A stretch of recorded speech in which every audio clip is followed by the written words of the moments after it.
vitória é nossa. A vitória é nossa. Seja para todo sempre glorificado aquele que criou os céus e a terra, nosso Deus maravilhoso e santo, eterno, imortal, precioso e bom.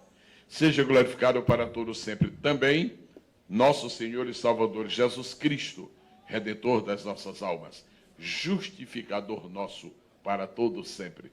Finalmente, seja glorificado para todo sempre o Espírito Santo, o Consolador das nossas almas, aquele de quem também dependemos a todo instante. Eu tenho muito regozijo nesta noite de estar aqui. Deus tornou possível para mim atender o pastor Marcelo, e rever os amados irmãos sempre se constitui para mim muito mais do que um prazer, muito além de uma honra. Chega, na verdade, ao limite de um precioso privilégio. Deus a todos abençoe.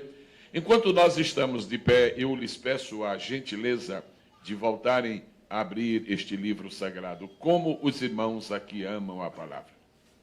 Aleluia. Ao vir do aeroporto esta tarde, eu estava refletindo e dizendo ao pastor Marcelo, o que o irmão está fazendo aqui em Vitória é um marco. Pode ser, não sei, pode ser que algumas pessoas não avaliem completamente o que significa, o que esta igreja está fazendo, mas a seu tempo isto será conhecido. O que de melhor se pode fazer neste mundo é exatamente tornar a palavra de Deus não apenas acessível, mas compreensível. Acessível ela já é, ela está para vender em qualquer livraria. Agora, compreensível, é preciso que Deus lidere o coração de alguém para fazer o que está sendo feito aqui. Parabéns a todos e muito especialmente ao pastor Marcelo. Parece que alguém quer lhe aplaudir aí. Merece, viu? Muito bem. Abra sua Bíblia na primeira epístola de Paulo aos Coríntios, capítulo de número 15, por favor. E agora digo isto, irmãos, que carne e sangue não podem herdar o reino de Deus, nem a corrupção herda a incorrupção. Eis aqui vos digo um mistério. Os irmãos podem repetir esta primeira sentença do verso 51? Na verdade, nem todos dormiremos, mas todos seremos transformados. No momento, no abrir e fechar de olhos, ante a última trombeta, porque a trombeta soará e os mortos ressuscitarão incorruptíveis. E nós, maravilha, e nós seremos transformados. Tenho a especial gentileza de tomar o seu assento. Vamos começar então na meditação, na solene meditação da palavra de Deus. Não é muito usual o que eu vou fazer, mas a gente faz isso a um amigo do coração, não é? Eu vou passar aqui o meu roteiro para ele.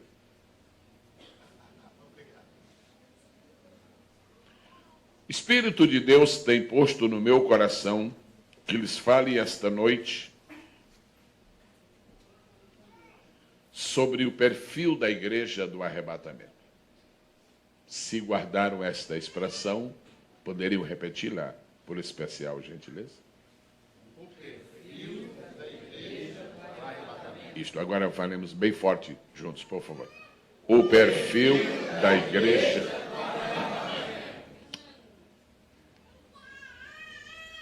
Qualquer pessoa que mantém um contato diuturno, permanente, frequente, com as Escrituras Sagradas, sabe, de sã consciência, que nós estamos no tempo do fim. Há tantas coisas que estão acontecendo no mundo que seria impossível negar a realidade da iminente volta do Senhor Jesus. Uma das melhores decisões tomadas pelo pastor Marcelo foi a dedicar tempo ao estudo de escatologia. Foi administrar aos amados irmãos, ao povo de Deus, lições e noções das coisas reservadas para o tempo do fim. Agora, dentro desse prisma escatológico, dentro dessa visão panorâmica das coisas que hão de acontecer, o que agita mais o nosso coração, o que mais nos faz ficar cheios de fervor e de expectativa, é a soleníssima certeza de que o arrebatamento se aproxima. Em primeiro lugar, esta noite eu gostaria de mencionar para os irmãos que a igreja do arrebatamento valoriza os mistérios da Bíblia. Se os irmãos encontrarem por aí notícias de igrejas que não valorizam os mistérios da Bíblia, de igrejas que se satisfazem com as coisas mais elementares da vida e não procuram descobrir os segredos de Deus, os quais estão inseridos na palavra, essa não pode ser a igreja do arrebatamento. A igreja do arrebatamento tem que ter um profundo conhecimento da palavra. A igreja do arrebatamento tem que estar preparada para vencer todo tipo de hostilidade promovida por Satanás, e a maior parte delas diz respeito às verdades da Bíblia, de maneira que é preciso conhecê-la. Agora, se uma igreja não para estudar os mistérios de Deus, ela vai ficar na superfície. É como as pessoas que convidam amigos para irem tomar banho de mar, e na verdade não tomam banho de mar, só tomam banho de praia. E há dois tipos de crentes: os que tomam banho de praia, os que tomam banho de mar. A linguagem que eu estou usando é espiritual. Aqueles que entram na água e entram e nadam e enfrentam as ondas, e os que ficam somente fazendo montinhos de areia na mão, e quando chegam em casa dizem: foi muito boa a minha dia da praia hoje. Nós temos que mergulhar nos segredos da palavra de Deus. Amém, amados? Amém. É desejo do Espírito Santo que nós não fiquemos na superfície. Vamos falar isso aí. Deus não quer que fiquemos na superfície. Então, vamos mergulhar. Aleluia. Nós lemos nesta noite, um dos 3 versículos que nós lemos fala assim. Eis aqui, o versículo 51. Eis aqui vos digo um mistério. A igreja do arrebatamento precisa valorizar os mistérios da Bíblia. Eu vou mencionar, não vou desdobrar, não vamos debulhar como se faz com uma espiga, mas vamos mencionar. Vou mencionar para os irmãos 7 dos principais mistérios que a Bíblia fala. E quem não conhece esses mistérios, os irmãos encontraram por aí, digo: olha, você precisa conhecer o pastor Marcelo, porque ele fala muito sobre os mistérios. Primeiro mistério com a igreja, repetindo, por favor. Mistério do reino. Mistério da fé. Mistério da vontade de Deus. Mistério da igreja. Mistério da pessoa de Cristo. Mistério do evangelho. E, claro, mistério do arrebatamento. Eu rogo a Deus que você entenda todos esses mistérios. Eu imploro a Deus que lhe dê um apetite para mergulhar e conhecer esses mistérios. Sabe, a Bíblia diz que a sabedoria não é a última coisa, a sabedoria é a coisa principal. E a sabedoria é acompanhada do conhecimento. O conhecimento é algo inerente àqueles que conhecem, que amam a Jesus. O mistério do reino. 2 vezes, 2 expressões aparecem nos evangelhos: mistério do reino dos céus e mistério do reino de Deus. Não cabe esta noite estabelecer diferença, mas eu só quero dizer que o reino de Deus é um mistério. Por que o reino de Deus é um mistério? Porque o reino de Deus não se parece em nada com o reino dos homens. Neste universo existem 3 reinos. Quantos reinos? 3. Primeiro, reino do homem. Reino de Satanás. Reino de Deus. O reino do homem tem 2 características. Comida e bebida, que a gente põe como uma coisa só. Comida e bebida. Não há ninguém que se reúna com outro e não fale, vamos tomar um cafezinho, vamos comer uma sopa, vamos para o macarrão, vamos para uma muqueca. Eu estou no Espírito Santo. E, naturalmente, tudo que envolve o reino do homem envolve comida. E depois prossegue. Mas Paulo disse, o reino de Deus não é comida e nem bebida. A outra coisa que caracteriza o reino do homem é a confusão. Sabe quando é que não existe nenhuma confusão entre os homens? É quando alguém está sozinho. Agora, quando juntam 2, dá confusão. Dá confusão. A Bíblia fala que o princípio do reino do homem foi Babel. Isso está lá em Gênesis. E a palavra Babel quer dizer confusão. O reino do homem, comida e bebida e confusão. O reino de Satanás, ódio, morte e destruição. O reino de Deus, paz, alegria no Espírito Santo. Agora, Rei Deus é um mistério porque simboliza a intervenção de Deus na terra. O reino de Deus é um mistério porque ele atua imperceptivelmente. Todo mundo sabe quando se vai construir o edifício, porque as máquinas chegam, desde a terraplenagem até a construção propriamente dita, da inauguração, todo mundo acompanha. Tudo é perceptível. O reino de Deus, não. Uma pessoa aceita Jesus, ninguém viu o que aconteceu, mas aconteceu. Uma pessoa não estudou absolutamente nada sobre línguas estranhas, em 5 minutos está falando. Passa 10 anos para aprender russo, quando vai fazer um discurso não faz coisa nenhuma. E o reino de Deus é diferente. O reino de Deus é um reino de inspiração, é um reino de revelação, é um reino divino, portanto. O segundo mistério é o mistério da fé. Por que a fé é um mistério? Porque a fé se apoia naquilo que ninguém vê. Porque a fé se apoia naquilo que não é humanamente estável. Mas a fé tem mais poder, sendo invisível, do que as coisas fortes que são visíveis. E Paulo disse, guardando o mistério da fé, é uma pura consciência. Agora, fé não é para ficar solta pelo mundo. Fé é para ser guardada. Você não pode deixar a sua fé solta aí. Você tem que guardar a sua fé. Agora, o melhor lugar de guardar a fé é dentro da consciência. E a melhor consciência para guardar a fé é uma pura consciência. A fé é um mistério. Você compra um medicamento, vem com uma bula. Você lê a bula e diz, por isso que ele tira a dor, porque ele faz assim, assim. E você entende logicamente por que o medicamento atua no metabolismo humano. A fé não tem essa explicação. Ninguém toca em você, ninguém encosta, só diz assim, em nome de Jesus, seja curado, aí a dor passa. Jesus, que é isso? Mistério.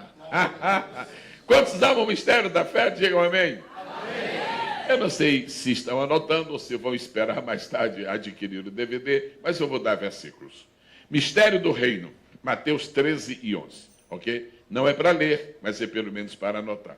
Nós temos tantos textos que, se formos ler, evidentemente não chegaremos ao fim. Eu queria esta noite ver se chego ao fim. Ok. Mistério do reino, Mateus 13 e 11. Amém? Amém.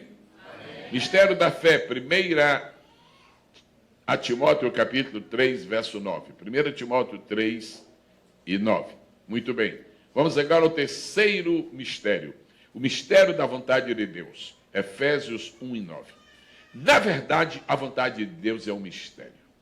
Há pessoas que passam na igreja 5 anos, 10 anos, 15 anos, 20 anos, 25 anos, 30 anos, tá bom por aí. E estão sempre dizendo, pastor, me ajude, pastor, me ajude. O que foi? Eu não sei qual é a vontade de Deus para a minha vida, eu não sei qual é a vontade de Deus para a minha vida, eu não sei, me ajude. E às vezes pede uma opinião, pastor, é uma coisa tão simples, tão fácil de discernir. Mas por que elas não adquiriram esse conhecimento da vontade? Porque é mistério. Há pessoas que pensam que Deus trabalha programado, como se programa um computador. E Deus não tem isso, não. Por exemplo, quando sai um carro de fábrica, Todos os carros daquele modelo e daquele ano são iguais. Quando Deus dirige a igreja, ele dirige cada um de uma maneira diferente. Você não é um botão que está sendo tocado por alguém. Você é uma peça única no reino de Deus.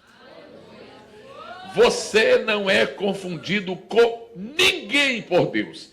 A vontade de Deus para a sua vida é uma, a vontade de Deus para a vida daquele é outra. Então, algumas pessoas acham, se alguém profetizar para mim, eu saberei que é a vontade de Deus. Deus revela a sua vontade a alguns por profecia, e alguns Deus nunca fala por profecia.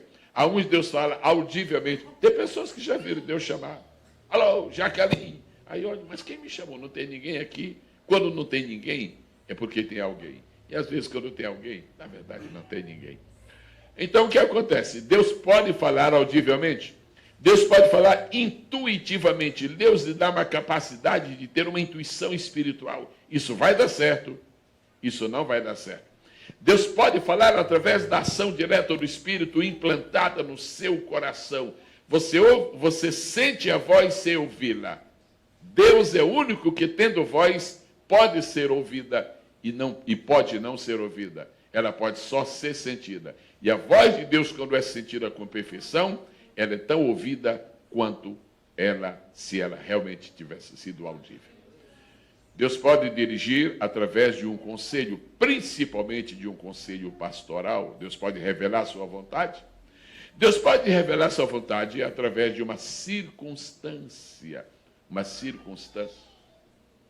Foi um caso único na minha vida. Eu sofri uma única vez um acidente. Graças a Deus que foi só um, porque foi terrível. Eu estava vindo de Campinas a São Paulo, isto faz mais de 20 anos, e num Volkswagen. E furou um pneu, e os irmãos prosseguiram na viagem. E depois furou outro. Quando fura dois, não dá, não é? Aí pararam e foram buscar socorro. Como eu havia pregado razoavelmente bastante, então eles me deixaram no carro e foram. E enquanto eu estou lá sozinho, sem me dar conta, eu, na verdade, adormeci, vem um caminhão por trás e era um Volkswagen. Você sabe que um caminhão, quando pega um Volkswagen por trás, não vai sobrar nada. Mas sobrou, aliás, sobrou até alguma coisa. E ele me jogou do lado de fora do carro, e eu fiquei para lá. Eu não vi nada. Eu só sei porque é fácil reconstituir as coisas. Mais tarde, quando os irmãos chegaram, encontraram o carro todo amassado, me encontraram ali, chamaram rapidamente a polícia, e eu, quando despertei, ouvi a voz de um médico e diz assim, ele nasceu de novo. Aí apaguei outra vez. Interessante. Dentro de uma semana depois, eu estava pregando no púlpito da igreja Santo André, numa terça-feira de carnaval. Mas as sequelas ficaram. Voltei, eu morava nos Estados Unidos naquela época, e uma noite, fiz uma coisa que não me é comum. É uma questão muito pessoal. É muito pessoal. Eu não me dou muito eu não consigo ficar muito tempo assim olhando para um aparelho de televisão, seja o que for que tenha lá. Mas isso é pessoal, é muito pessoal. Me dá um sono. E eu já sei, se eu tiver com insônia, é só ligar qualquer coisa, mesmo as coisas boas. Às vezes as pessoas dizem, vem aqui, vem assistir o noticiário que tem aqui. Às vezes é uma coisa assim interessante, eu chego lá, na segunda notícia eu já apaguei. Eu ia a notícia, não adianta chamar você para ver nada. Mas naquele dia eu estava ouvindo e eu fiquei mais um tempo. E de repente um cidadão fica lá e diz assim, você que é estrangeiro. Isso, bom, pode ser ou pode não ser, porque tem tanto estrangeiro aqui na Califórnia. Você é estrangeiro. Você é um ministro do Evangelho. Está afunilando. Eu sou estrangeiro e sou ministro do Evangelho. Eu vou prestar atenção no que esse cidadão quer dizer. Você é estrangeiro, é ministro do Evangelho e sofreu um acidente. E eu sou ministro do Evangelho, eu era um estrangeiro lá, e você teve sequelas. Ué, está falando comigo? Se você está sentindo um incômodo extremo no seu ombro esquerdo. Não, Jesus, eu estou aqui. É bem possível ter tanta gente com o meu problema. E deu mais uma ou duas evidências que não dava para eu dizer que fosse outra pessoa. E de repente ele diz assim, o Senhor vai te curar agora. Em nome de Jesus, recebe tua cura. Todo mundo imagina o que aconteceu. Eu senti a minha cura. Acabou-se aquilo para sempre. Você não pode dizer como é que Deus vai trabalhar na sua vida. A única coisa que a gente tem que fazer é respeitar a soberania de Deus. E admitir que Deus não faz as coisas programadas. E, pelo contrário, Deus gosta muito mais de nos surpreender do que de programar. Quantas vezes um pastor chega à tribuna e diz, pelo que eu estou sentindo, pelo que eu estou sentindo, vai ser o Pentecoste como nunca.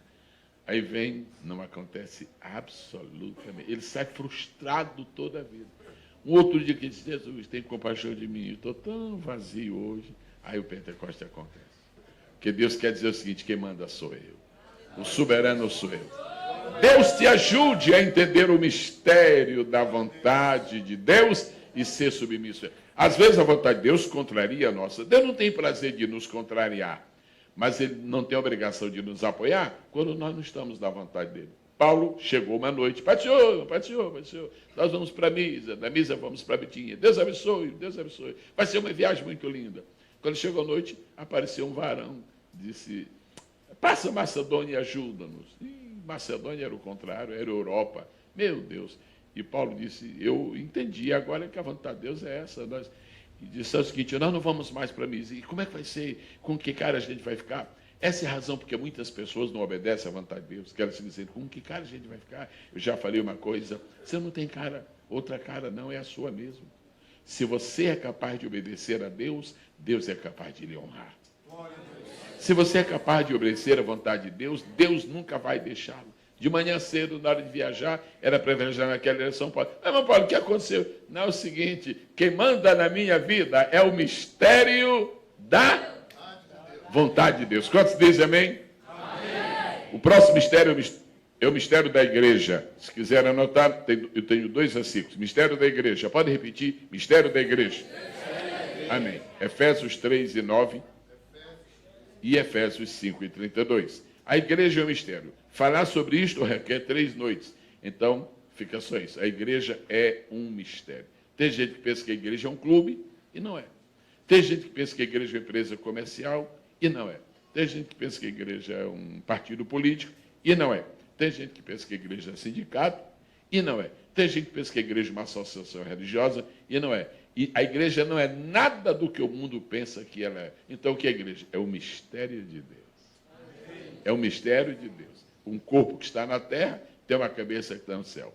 Nós somos o único corpo que pode viver a quilômetros de distância da cabeça sem dar nenhum problema. Quantos dizem amém?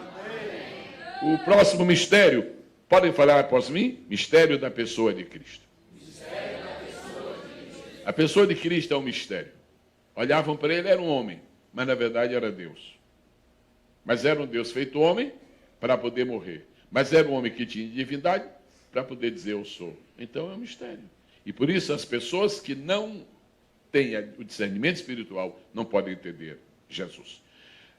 Textos bíblicos, mistério da pessoa de Cristo, Efésios 3:4, Colossenses 1:27, Colossenses 2:2. O sexto mistério, o mistério do Evangelho. Vamos lá, juntos. Mistério do Evangelho. Por que o Evangelho é um mistério? Você lê um romance, quando termina, é bom, e nunca mais quer ler. Você lê um outro romance, não gostei desse, e nunca mais quer ler. Você vai ler outro, só lê as primeiras páginas, vê as últimas, já sei o que é. Eu li o princípio, uma página no meio, já sei o que. O resto, ou é salsicha ou linguiça. Agora, a Bíblia não. A Bíblia diz assim, Romanos 1,16, o Evangelho de Cristo é o poder de Deus para a salvação de todo aquele que crê. O Evangelho é um mistério porque salva. O Evangelho é um mistério porque renova. O Evangelho é um mistério porque cura. O Evangelho é um mistério porque transforma. O Evangelho é um mistério porque levanta. O Evangelho é um mistério porque edifica. O Evangelho é um mistério porque sustenta. O Evangelho é um mistério porque é uma alavanca de Deus para levar-nos às grandes realizações. Quem levanta a mão e dá glória a Deus pelo mistério chamado Evangelho? Finalmente, irmãos, o mistério do arrebatamento. Agora, não era bom aprendermos essas coisas no céu. Era bom chegarmos no céu sabendo essas coisas. Por isso que existem cursos bíblicos, por isso que existem seminários, por isso que Deus deixou pessoas com o dom ministerial de mestre, como no caso o querido pastor Marcelo, para poderem ministrar a palavra de Deus, para nós não chegarmos no céu em estado de ignorância. Quando nós chegarmos no céu, coisas que nós aprendemos aqui já serão familiares para nós. Quantos dizem amém? Amém. Em segundo lugar, falando do perfil da igreja do arrebatamento, a igreja do arrebatamento considera, ou seja, leva em alta consideração os emblemas pessoais do arrebatamento mencionados no Antigo Testamento. O que é isto? Meu irmão e minha irmã que me ouve com tanta atenção e com tanta diligência, eu quero lhe recomendar o seguinte: não use o Antigo Testamento apenas para ler o Salmo 23. Não use o Antigo Testamento apenas para ler Isaías 55. Não use o Antigo Testamento apenas, graças a Deus, eu estou falando de textos maravilhosos, mas há pessoas que, em outros lugares, que só conhecem do Antigo Testamento o Salmo 91. Há pessoas que, quando falam Antigo, você já leu o Antigo? Já. Antigo Testamento está na ponta da língua. Deus é meu, é nosso refúgio e fortaleza, socorro bem para... Não sabe mais do que o Salmo 46. Há tanta coisa linda no Antigo Testamento. O Antigo Testamento é a planta. O Novo Testamento é o edifício. O Antigo Testamento é a promessa. O Novo Testamento é o cumprimento da promessa. O Antigo Testamento é a semente. O Novo Testamento é o fruto. Nós tanto gostamos de fruto quanto gostamos de semente. Então, é muito interessante recordar as belezas do Antigo Testamento. Eu quero lhes apontar agora 3 nomes de pessoas no Antigo Testamento que nos oferece algumas ideias sobre o arrebatamento. Repitam, por gentileza, após mim. Enoque. Ló. E Elias. Leia a história de Enoque, não apenas pensando num homem que andou com Deus há milhares de anos, e ponto final. Não deixe que a Bíblia feche quando você a fecha. Você fecha o livro, mas a palavra continua aberta. Não deixe que a Bíblia tenha um fim, porque ela não tem fim, ela é eterna. Leia a Bíblia e permita que Deus continue falando ao seu coração. A história de Enoque é uma história muito linda. Vamos pensar agora no tempo de Enoque. Os irmãos sabem que a história de Enoque está logo no princípio da Bíblia. Muito bem. Nós temos Enoque, nós temos Noé e nós temos a sociedade. Número 1, Enoque. Número 2, Noé. Número 3, a sociedade. Número 1? Todo mundo? Número 1? Número 2? Número 3? Número 2? Número 1? Número 3? Número 1 outra vez? Muito bem.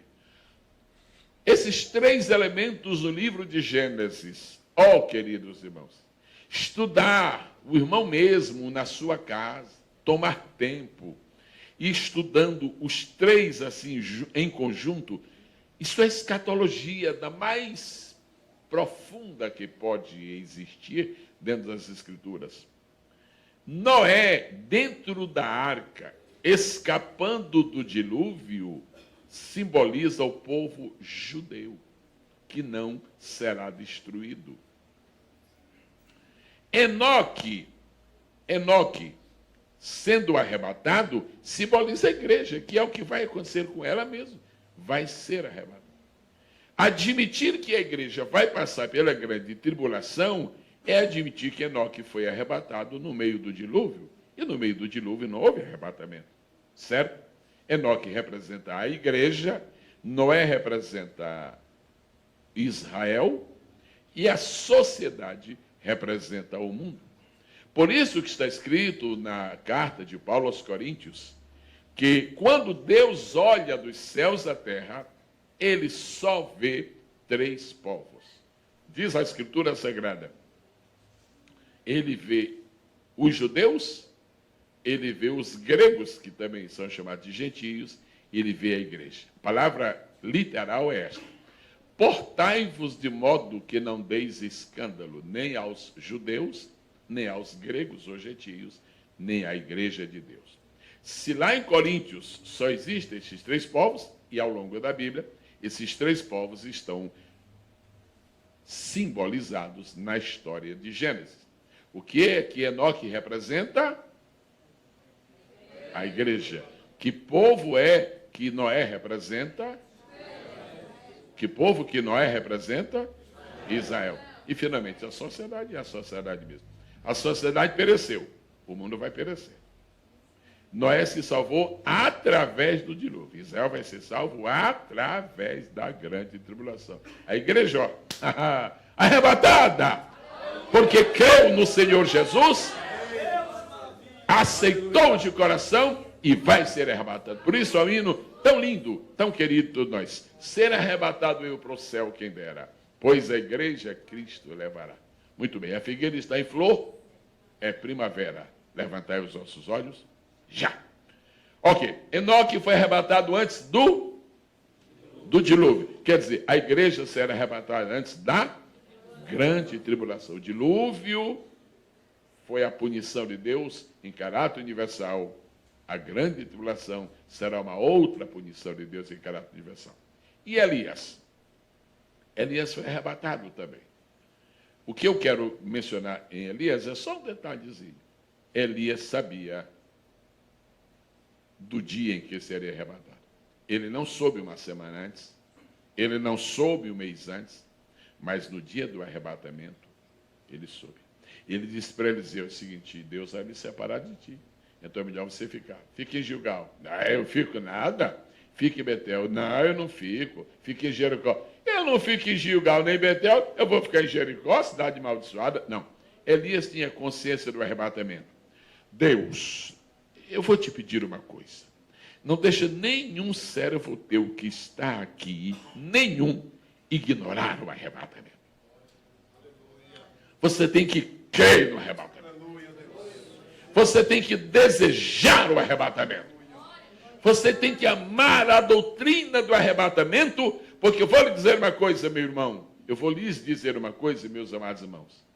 Jesus tem mais desejo de arrebatar a igreja do que mesmo a igreja tem de ser arrebatada. Ele tem mais vontade de se encontrar conosco do que mesmo nós temos de nos encontrar com ele. Aí você diz: não, pastor, mas eu tenho uma vontade tremenda. Jesus tem mais. O desejo de Jesus é se encontrar conosco.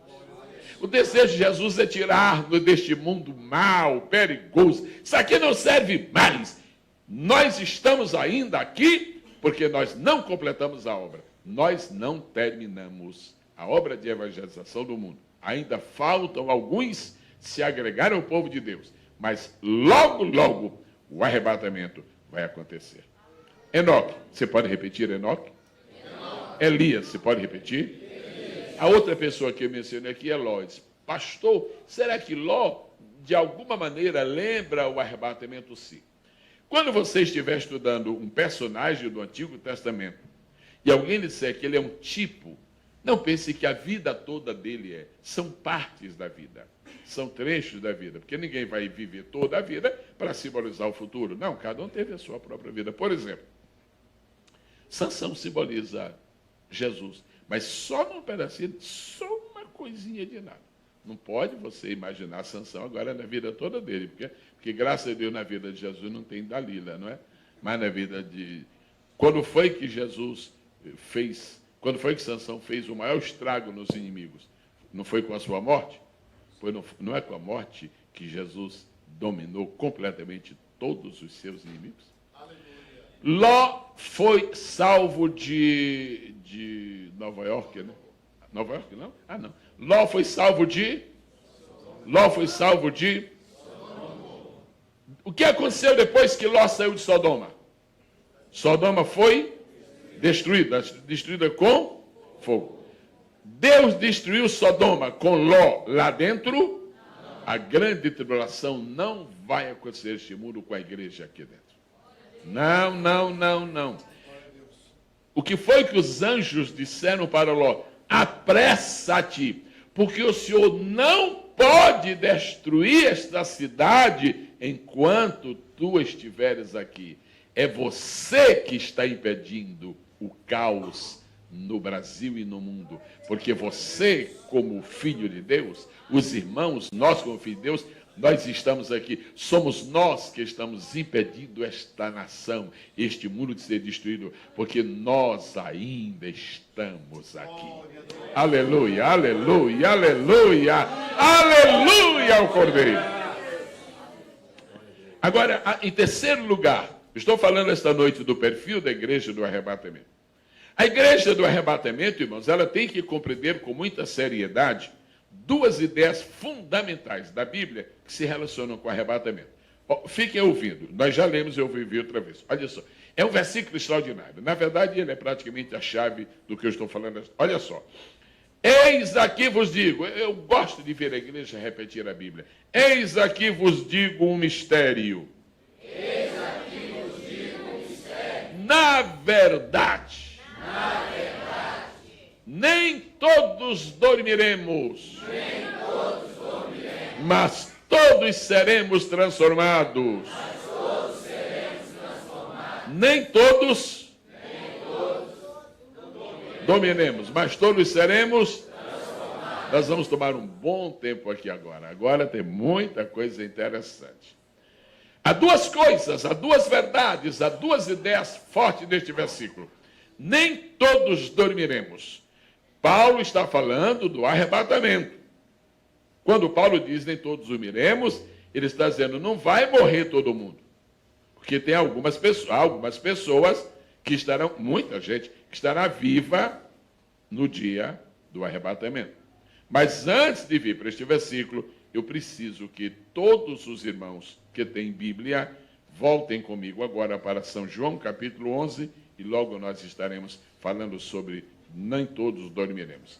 São João, capítulo 11, versículo 25. São João, capítulo 11, verso 25. Eu vou fazer uma pergunta muito simples.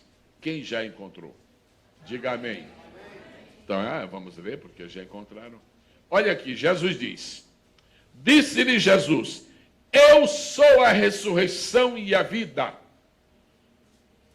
Quem crê em mim, ainda que esteja morto, viverá.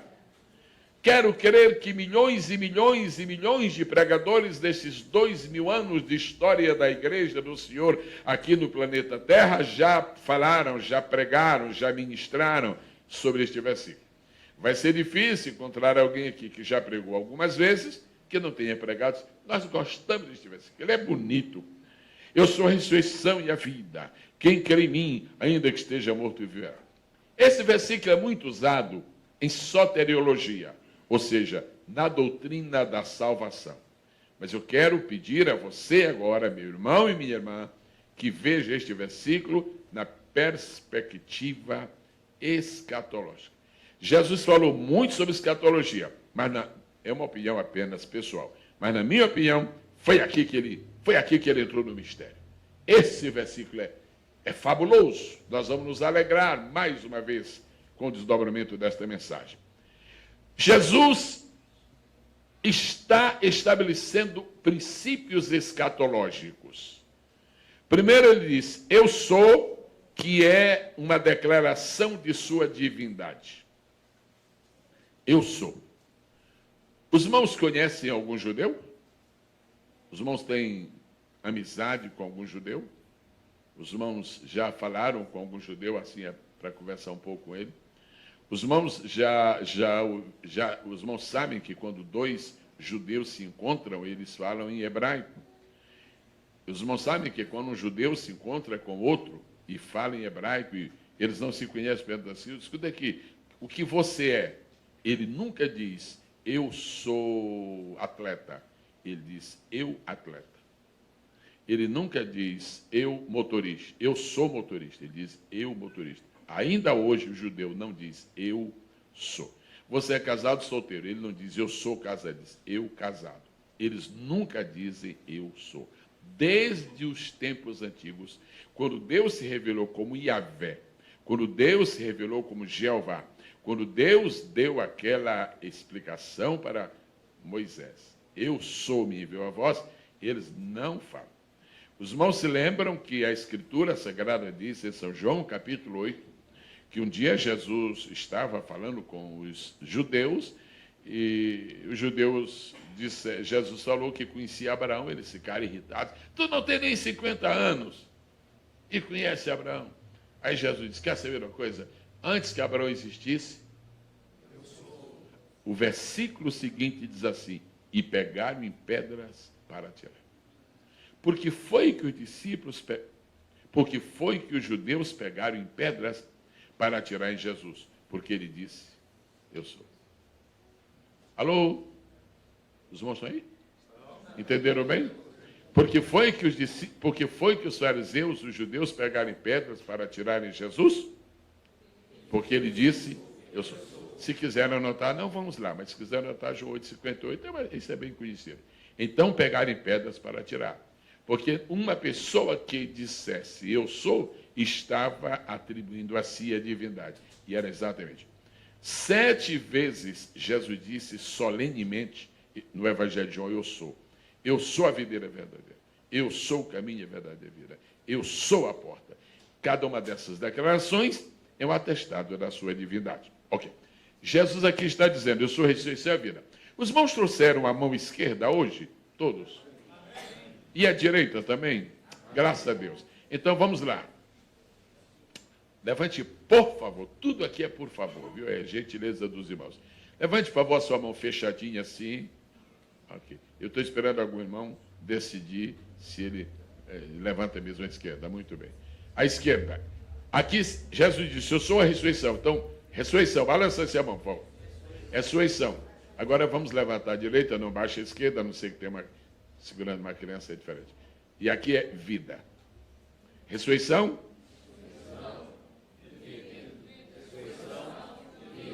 As irmãs. Os irmãos.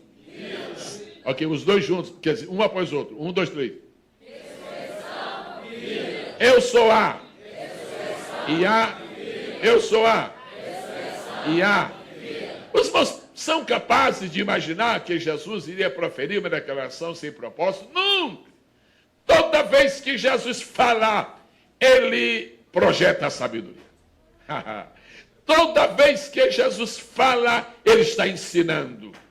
Toda vez que Jesus fala, ele está ministrando. Ele disse, eu sou a e a vida. Jesus está aqui entrando no terreno da escatologia. Jesus está apontando para o dia do arrebatamento. Esta simples declaração de Jesus, eu sou a ressurreição e a vida, aponta para o dia do arrebatamento. Por quê? Porque Jesus está classificando a igreja dele em 2 grupos. Mão esquerda, por favor. Os que morreram, os que estiverem vivos. Estou falando, claro, no dia do arrebatamento. Os que morreram, os que estiverem vivos. Essa mão.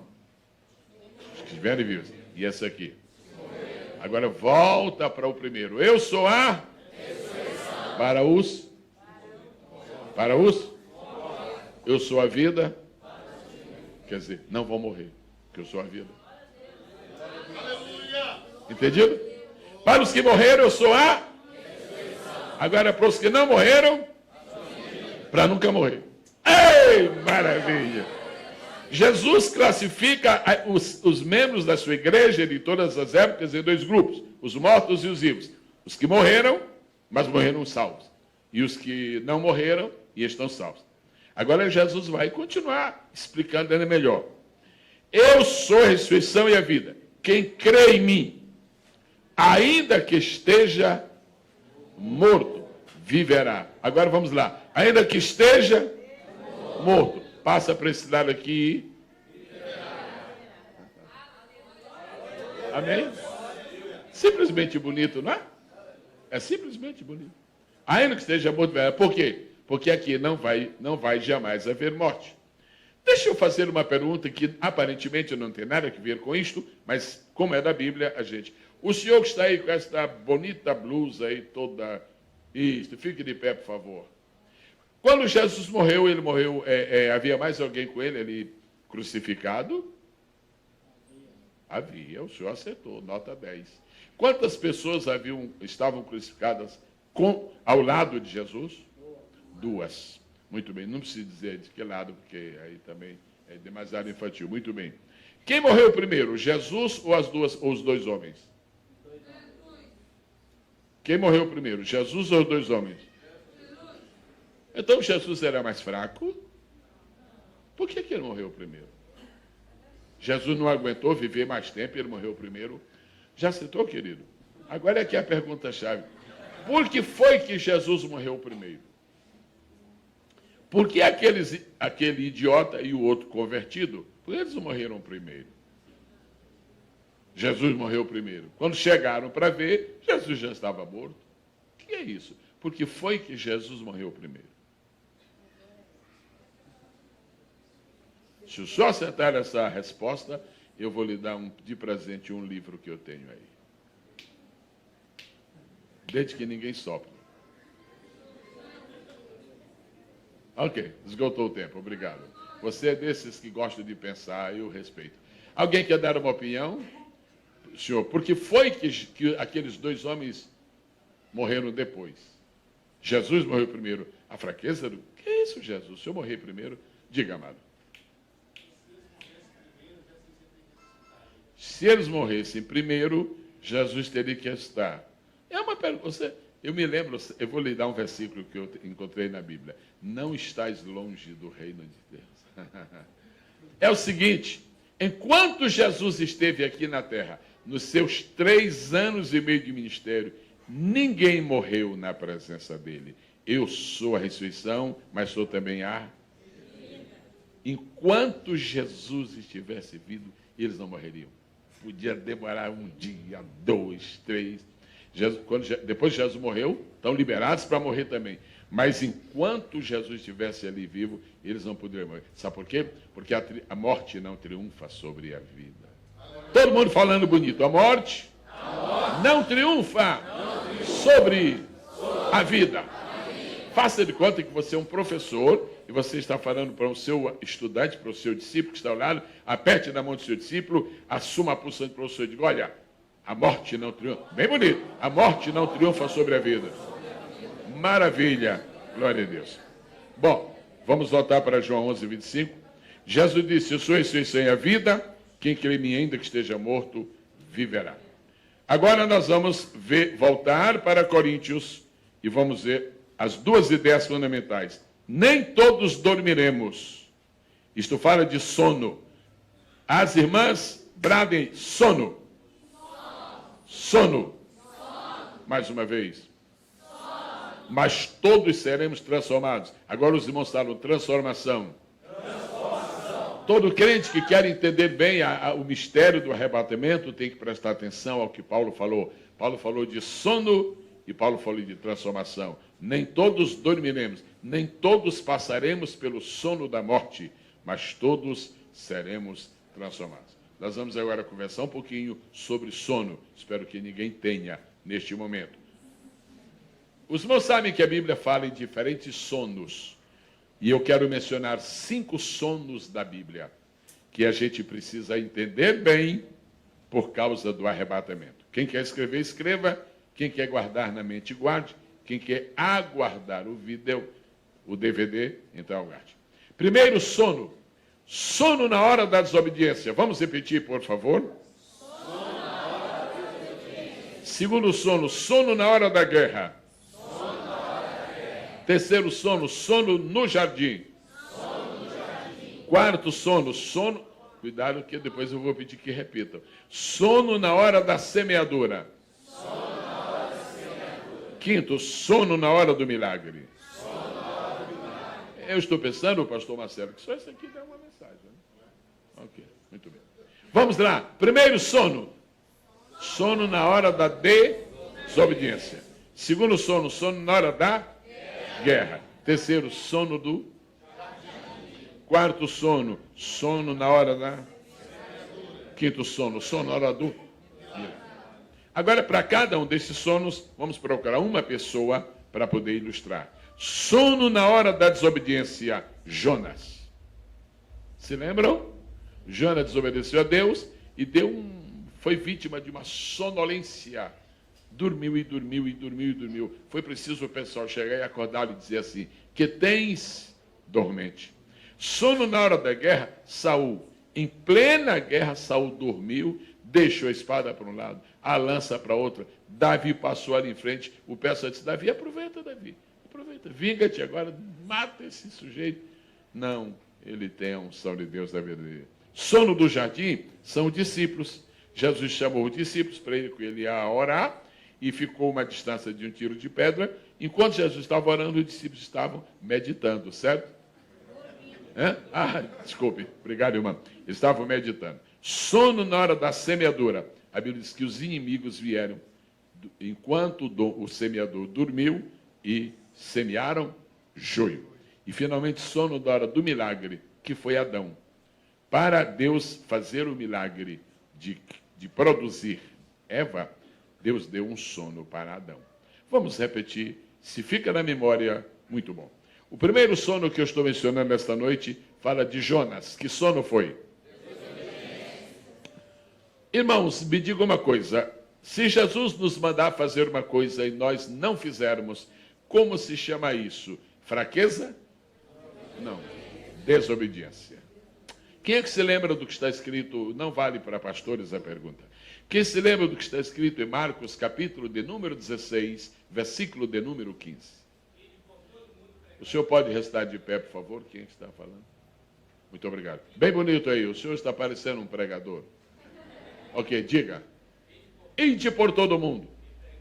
Pregar o evangelho a quantas criaturas? A toda criatura. Muito obrigado, amado irmão. Antes que o senhor se sente, 3 perguntas. A igreja tem ido por todo mundo? Já foi a todo mundo? Não. A igreja tem pregado o evangelho a toda criatura? Não. A igreja está desobedecendo? Sono na hora da desobediência. Muito obrigado. Se o irmão, eu já disse isto aqui desta tribuna uma vez, eu vou repetir. Se o irmão relacionar 20 sinais da volta de Jesus, 19 já se cumpriram. Se o irmão relacionar 30 sinais da volta de Jesus, 29 já se cumpriram. Se o irmão relacionar 50 sinais da volta de Jesus, 49 se cumpriram. Eu tenho condições tranquilas de lhe dizer nesta noite, só falta se cumprir um sinal da vinda de Jesus. Terremotos? Agora já tem uma novidade, terremotos seguidos de tsunamis. Terremotos, flagelos, fomes, nação contra guerras, rumores de guerras, intrigas familiares, desastres na área social, moral. Israel, o que está faltando para exaltar? Só falta uma coisa, só falta um sinal. Se esse sinal tivesse já acontecido, a igreja não estaria mais aqui. Sabe qual é o sinal? Evangelização do mundo. E vou dizer uma coisa, eu nunca falo isto com entusiasmo, com alegria. Eu falo isso com tristeza. Eu sou parte da igreja do Senhor. É o único sinal que depende da igreja. Os sinais que dependiam do diabo, ele já fez. Os sinais que dependiam de Israel, Israel não tem mais o que fazer. Israel está numa corda bamba, vai, senta, levanta, não tem mais o que fazer. No mundo social, já se cumpriu. No mundo econômico, já se cumpriu. No mundo da natureza, já se cumpriu. O que falta? Só falta um, que é a evangelização do mundo. A igreja está dormindo na hora em que devia estar obedecendo. Os irmãos sabem de mega igrejas que existem neste país. Nós já começamos a ter mega igrejas. Neste país e em outros. Outros países têm mais mega igrejas. O dinheiro da igreja dá para tudo, serve para tudo. Para fazer catedrais áureas, quer dizer, de ouro, mas não serve para evangelização. Usa-se o dinheiro para tudo. Eu vou fazer uma declaração aqui, que talvez ajude algumas pessoas a entenderem. Os irmãos sabem qual foi a verdadeira causa desse colapso financeiro que houve no mundo? É espiritual. Aquilo foi uma coisa espiritual. Onde foi que começou? Em que país? Estados Unidos. Começou por onde? Pela área imobiliária. As mega igrejas dos Estados Unidos, com milhões e milhões de dólares, estavam aplicando o dinheiro sagrado, o dinheiro da evangelização no mercado imobiliário. Perderam tudo. Foi punição de Deus para um povo que dormiu quando era para obedecer. Em escala menor, isso já aconteceu aqui no Brasil. Houve um presidente da República aqui neste país, quando ele assumiu, ele baixou um ato, um decreto confiscando o dinheiro do povo. Somente no estado de São Paulo, aproximadamente 30 a 35 igrejas perderam milhões. Estava tudo aplicado no overnight. O dinheiro da igreja, irmãos, é para evangelizar o mundo. A igreja existe, irmãos, é para conquistar as nações. A razão porque Deus manda um avivamento para a igreja é para que ela tenha poder para enfrentar Satanás e trazer as almas. Que desça mais ainda sobre esta igreja uma unção profunda, uma vontade férrea, indomável de fazer evangelho. Nós não podemos dormir, porque a hora não é de dormir, é de obedecer. Jonas dormiu, porque ele estava fora da vontade de Deus.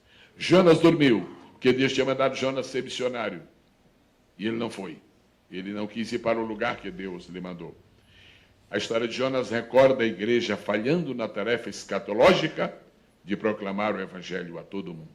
Agora, eu não estou dizendo esta noite que a igreja toda vai sair pelo mundo, porque se a igreja toda for para o mundo, acaba aqui no Brasil. Eu estou dizendo duas coisas: que aqueles que têm chamada dentro da casa de Deus devem ser enviados. Senão a obra não termina. Nós vamos ficar mais 500 anos aqui. Enquanto não cumprimos o propósito de Deus, não adianta ficar. Por que existe internet hoje? Por que a mídia chegou a um ponto que jamais alguém poderia imaginar? Deus está dando recursos à igreja, condições à igreja. Minha nora hoje, ela mora nos Estados Unidos, uma das minhas noras, uma das minhas noras não sabia falar nada de inglês. Um dia ela estava acessando a internet e entrou em contato com uma pessoa do Canadá. E sem falar inglês, ela falou de Jesus para esse moço. Ele estava no Canadá e ela estava no Rio de Janeiro. Aquele moço veio a Jesus. A internet devia estar sendo usada pela igreja, não para o que a igreja está fazendo. Existem milhares e milhares de pessoas brincando na internet, quando podiam estar evangelizando. Existem milhares e milhares de pessoas na internet passando slides de fantasias, quando podiam estar proclamando a palavra de Deus. É muito difícil para mim não aceitar a ideia. Eu me recuso a não crer que nesta noite, aqui dentro, eu me recuso a não crer, a descrer, que aqui esta noite não haja alguém chamado por Deus para o campo missionário. Tem sim. E a grande desculpa que nós demos para não mandar missionários esses anos todos é que nós temos recursos. E Deus nunca disse: rogai ao Senhor da seara que mande recursos. Ele diz: rogai ao Senhor da seara que mande obreiros. Quando a igreja manda o obreiro, Deus mandou recursos. Oh, aleluia! Um grande avivamento missionário para esta nação. Um grande avivamento. O segundo sono é o sono na hora da guerra. Saul devia estar guerreando, Saul deveria ter escondido sua arma, Saul devia estar em ponto de batalha, estava simplesmente dormindo, estava desguarnecido. Enfoca o perigo da igreja perder a motivação para ser mais que vencedora. Há muitas igrejas, irmãos, que não parecem um exército. Há muitas igrejas que não parecem um grupo de guerreiros, parece um piquenique. Deus não chamou a igreja para ser um piquenique, chamou para ser um exército. Alô? Alô? Alô? Deus não chama a igreja para fazer shows. Deus chama a igreja para combater o diabo. Deus não chama a igreja para fazer espetáculos. Como sabem, pelos meus cabelos e pelas notícias que tenho, eu não sou de ontem, acho que eu sou de anteontem, e já vi muita coisa, mas ultimamente eu fico assim um pouco preocupado. O forte da igreja agora é fazer shows. Nós não fomos levantados por Deus para fazer shows. Aí Jesus não é artista e nem palhaço. E a igreja não é o teatro. Paulo disse assim: sofre comigo as aflições, como bom soldado de Cristo Jesus. Receba nesta noite o espírito de guerra. Deus te chamou para ser um guerreiro. Deus te chamou para ser um guerreiro. Deus te chamou para ser um guerreiro. Quem é aqui esta noite que acredita que quando chegar no céu, Jesus vai receber? Bem-vindo, meu filho. Quantos shows você fez debaixo? Quem acredita que Jesus vai perguntar isso? Quantos espetáculos tu participaste? Não. Uma vez Deus me deu, o Senhor me apareceu e me deu a informação. Quando você chegar aqui em cima, porque tudo para ele está lá em cima.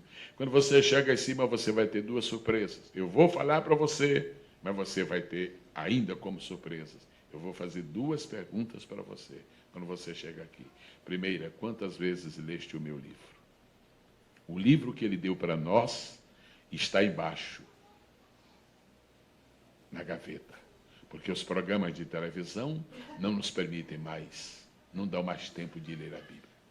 E a juventude, então, e eu amo a juventude, amo profundamente, e a juventude agora está agora confundida por um espírito estranho. Ela quer estar atualizada, ela quer saber tudo, ela quer compreender tudo, ela quer entender tudo. Isto é uma arma do diabo, para que nós compreendamos todas as coisas da terra e ignoremos as coisas do céu. Aleluia. Isto é uma mensagem escatológica, isto também é uma advertência sobre os grandes dias. Se nós não temos tempo para Deus, por que nós estamos querendo pedir a Ele que nos dê tudo o que Ele tem? Deus nunca nos dará tudo o que tem, se nós não dermos tudo o que nós temos para Ele. Um dia Deus disse: essa parte do universo para onde vêm os meus servos quando morrem firmes em mim, vai se chamar seio de Abraão. O Novo Testamento que eu vou mandar fazer, no primeiro versículo, eu vou mandar pôr o nome do meu filho Jesus, honrando a humanidade dele, do meu servo Abraão, meu nome Davi. Sabe por que foi que Abraão recebeu tudo de Deus? Porque deu tudo para Deus. Vamos aumentar a nossa intimidade com o Senhor. Vamos aprofundar a nossa intimidade com o Senhor. Há muita coisa roubando o nosso tempo. Há muita coisa querendo eliminar a nossa comunhão. Este é o perfil da igreja do arrebatamento. Tu não estás sendo treinado para ser um campeão de quizzes. Tu estás sendo treinado para ser um campeão na guerra espiritual. Esta é a vitória que vence o mundo. O nosso conhecimento das coisas da terra? Não, a nossa fé. Receba de Deus tudo o que você precisa para ser um grande guerreiro. Quantos dizem amém? Amém. Sono na hora da guerra. 1 Coríntios 15, 57 diz assim: portanto, meus amados irmãos, sede firmes e constantes, sempre abundantes na obra do Senhor, sabendo que o vosso lazer não será vão no Senhor. Hã? Vosso o quê? Trabalho? Foi o que eu disse. Mas tem muitas Bíblias, tem muitas versões novas da Bíblia, o vosso lazer. A igreja não foi estabelecida para lazer. A igreja foi estabelecida para fazer. Vamos repetir juntos? A igreja não foi estabelecida para lazer. Foi estabelecida para fazer. Fazer o quê? Fazer a obra de Deus. Lá em Mateus 28 já diz: ide, fazei discípulos de todas as nações. O terceiro sono é o sono do jardim. Os discípulos tiveram a oportunidade de ficar orando, de ficar meditando, de ficar vigiando. 3 coisas fundamentais. Repita para si: orar, meditar, vigiar. Qual é a mais importante? Sozinha nenhuma é suficiente. Orar. O que adianta orar e não vigiar? O que tem de gente orando aí que está caída. Se fizer uma sozinha, não resolve. Tem que orar, tem que vigiar e tem que meditar. Porque quando você ora, você se relaciona com o céu. Quando você vigia, você vê o que se passa ao redor. Mas quando você medita, você abastece você mesmo com a palavra. Você trouxe o dedo indicador? Diga orar, vigiar, Meditar. Cuide das coisas de cima. Veja as coisas que estão ao seu redor. Mas não esqueça das coisas que estão dentro. Quantos dizem amém? Amém. O sono dos discípulos aponta para a igreja antes do arrebatamento. A terrível possibilidade de que uma grande parte da igreja do Senhor esteja no jardim de Deus, no jardim de oração. Agora, em último lugar, a igreja, o sono na hora do milagre, Adão. O que tem isso a ver com o arrebatamento? É o seguinte, quando nós lemos a história de Adão, Adão dormiu, e enquanto dormia, na verdade, o sono de Adão foi um sono anestésico. Fala aí, igreja, sono anestésico. Mas um sono profundo, anestésico, profundo mesmo. Foi sério aquele sono. Deus chegou, meu irmão, isso é que é saber dormir. Deus tirou uma costela de Adão e Adão não acordou. Você viu quem foi que inventou a anestesia? Foi Deus. E dali Deus fez Eva. Eva foi feita quando Adão dormia. Dormir simboliza a morte. A morte do último Adão é diferente da do primeiro. Quando o primeiro Adão dormiu, saiu Eva. Você pode repetir isto? Quando o último Adão dormiu, o sono da morte. Olha o que saiu aí. Saiu a igreja. Saiu a igreja. Saiu a igreja. Assim como Jesus é o último Adão, nós somos a última Eva. Nós somos a última Eva. Muito bem. Advertência à igreja, para que ela não se esqueça de suas origens sobrenaturais. Irmãos, nós não somos frutos da inteligência de um homem. Nós não somos frutos da capacidade de um homem. Nós, como igreja, somos fruto de um milagre. O milagre da morte de Jesus e de sua ressurreição. Bata a mão no coração e diga, eu, por ser membro da igreja, sou fruto de um milagre. Aleluia!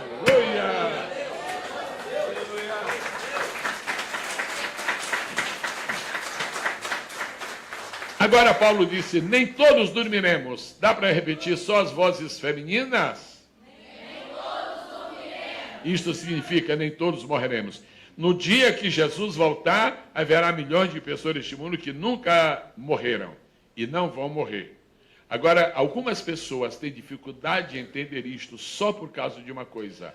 Em Hebreus 9, 27 está estabelecido por Deus um princípio. Aos homens está ordenado morrerem uma vez. Por causa deste versículo, há muitos crentes que não entendem como é que haverá isto.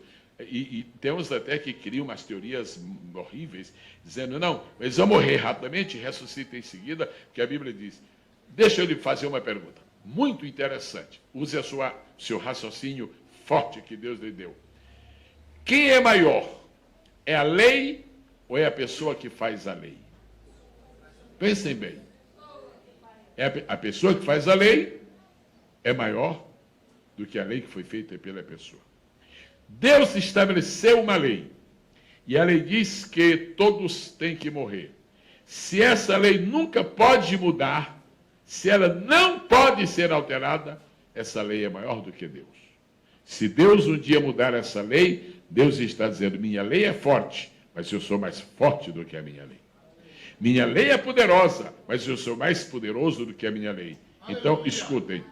Deus anulou, ou seja, Deus se sobrepôs a esse princípio a fim de que, no dia do arrebatamento, aqueles que não morreram não precisem morrer.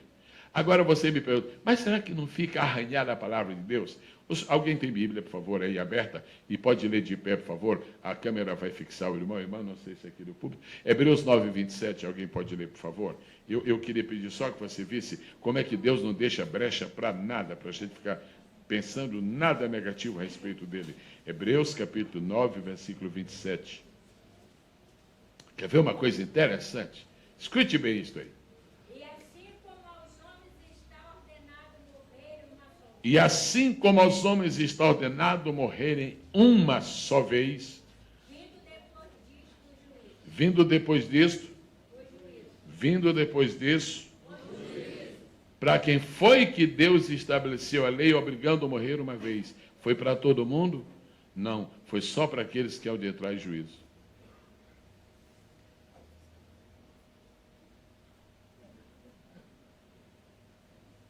Quando Enoque morreu, quando Enoque foi arrebatado e não morreu, Deus, essa lei agora deixou Deus em má situação? Não, porque depois do arrebatamento dele não veio o juízo. Se não veio o juízo, não tem problema. Ele pode escapar da morte. Só quem pode escapar da morte é quem escapou do juízo. Se você escapou do juízo, você pode escapar da morte. Então Deus disse, todo mundo que nascer tem que morrer, a não ser que escape do juízo. Porque Deus está estabelecido por Deus que uma vez cada um tem que morrer. E depois disso virá o juízo. Como a igreja não vai entrar no juízo, ela não precisa morrer. Amém. Quem entendeu isso com alegria e paz na sua alma, diga amém. Amém. Porque foi que Elias foi arrebatado. Deus, o Senhor quebrou a sua lei, Deus, o Senhor quebrou a sua lei. O Senhor disse, todo mundo tem que morrer. Eu falei, todo mundo que está debaixo do juízo. Eu não tinha juízo para Elias. Elias era um profeta do meu coração. Enoque andava comigo. Vocês acham agora, que é isso? Que é isso? E os que estiverem vivos no dia do arrebatamento não precisam morrer, porque nunca passaram pelo juízo. Romanos 8:1. Portanto, agora nenhuma condenação há para os que estão em Cristo Jesus. Nossa vida é maior do que a nossa condenação era. Primeira palavra, sono. Nós já vimos, nem todos dormiremos. Segunda palavra, transformação. Mas todos seremos transformados. Nós já vimos. Agora, quando a Bíblia diz, quando Paulo fala, nem todos morreremos, ele está falando que é um mistério. Agora você entendeu por que o arrebatamento é um mistério. Porque ele vai fechar a porta da morte para muita gente. Alguém aqui tem esperança de estar vivo no dia do arrebatamento? Não, amém, não. Eu estou perguntando amém é quando a gente está orando. Amém. Eu estou perguntando se alguém tem... Amém. Eu estou perguntando se alguém tem esperança de estar vivo no dia do arrebatamento. Sim. Deixa eu ver a ponta do seu dedo aí. Tem uma irmã ali, um irmão, Deus abençoe. Se você espera o dia do arrebatamento, você está esperando duas coisas maravilhosas. Primeira, você está esperando o arrebatamento. Segundo, você está esperando que vai dar um nocaute na morte. Quem estiver vivo no dia da volta de Jesus, não morrerá. Por quê? Se alguém vive, quer dizer, está vivo e crê em mim... Não. Espera aí, como é que é o negócio? Ainda que esteja morto, viverá. E depois... Mas é aquele que vive e crê em mim, nunca morrerá. Jesus está separando. Estiver morto, ainda que esteja morto, viverá. São os que vão restar. Agora, nunca morrerá, são os que estiverem vivos no dia do arrebatamento. Que versículo extraordinário, Josué 25. Bom, o fato de nem todos dormirem, nem todos morrerem no dia do arrebatamento, irmãos, é uma confirmação do poder de Cristo sobre a morte e uma antecipação da destruição do último inimigo. 1 Coríntios 15, 26 diz, o último inimigo que vai ser eliminado, vencido, é a morte. O fato de a igreja do Senhor que estiver viva não morrer, significa o último golpe que Jesus vai dar na morte antes da sua sentença final. A morte disse, não tem um que não passe pela minha foice, não tem um que eu não engula. Mas ela falava muito alto isso. Eu já estava falando mais baixo, porque Enoque escapou. Ela está falando mais baixo, porque Elias escapou. No dia da volta de Jesus é que ela vai perder. O grande poder da morte vai ser abalado, defasado no dia do arrebatamento, porque ela vai perder a oportunidade que ela achou que sempre teve de ceifar a vida de milhões aqui nesta terra. Agora, vamos falar sobre transformação. Todos seremos transformados. Deixa eu ver aqui, fala mais forte. Eles ou elas? Vamos primeiro eles. Todos seremos transformados. Gostei. Elas. Os homens falaram mais forte. E as irmãs falaram mais bonito. Muito. São modestas. Aleluia. Todos seremos transformados. Todos seremos. Quando Paulo diz transformados, Paulo não está falando dos que vão ser arrebatados vivos, ou não está falando dos que morreram e vão restar. Paulo está falando todos. Nem todos dormiremos, porque os que estiverem vivos no dia do arrebatamento não vão dormir, não vão morrer. Agora, todos os mortos que ressuscitarem e os vivos que não morrerem, todos seremos transformados. Queridos irmãos, cheguei a um ponto que, para mim, é uma espécie de filé da escatologia, essa questão aqui de seremos transformados. Na sua opinião, é uma coisa boa ou não é uma coisa boa ser transformado? Muito boa. Muito boa. Eu não me sentiria confortável. A minha alma não teria o júbilo que tem se eu não tivesse a segurança de que eu vou ser transformado. Meu cabelo já mudou de cor. Eu não nasci com rugas no rosto. A minha força hoje não é a mesma de antes, de subir escadas, aí correndo, etc. Se eu não crer numa transformação futura, eu vou ser apenas a continuação deste corpo envelhecido.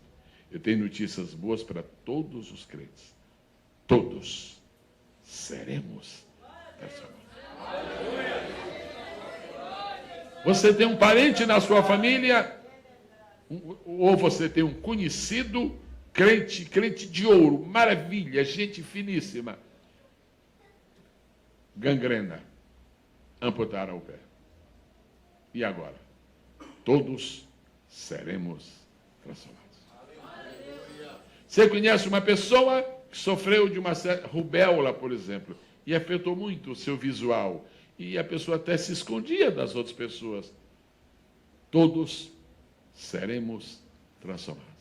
Você conheceu aquela irmã que, quando era uma jovem na igreja, o pessoal até dizia para ela, se na igreja tivesse concurso para Miss, você era Miss Vitória. Mas hoje já, assim com 87, ela já está um pouco menos cheia, né? Ou seja, um pouquinho mais murcha.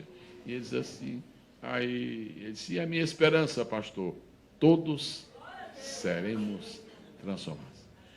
Todos os defeitos que o nosso corpo físico tem de nascimento, ou adquiriu na vida, todos desaparecerão. Você vai receber uma transformação tão linda que você vai ficar semelhante a Cristo.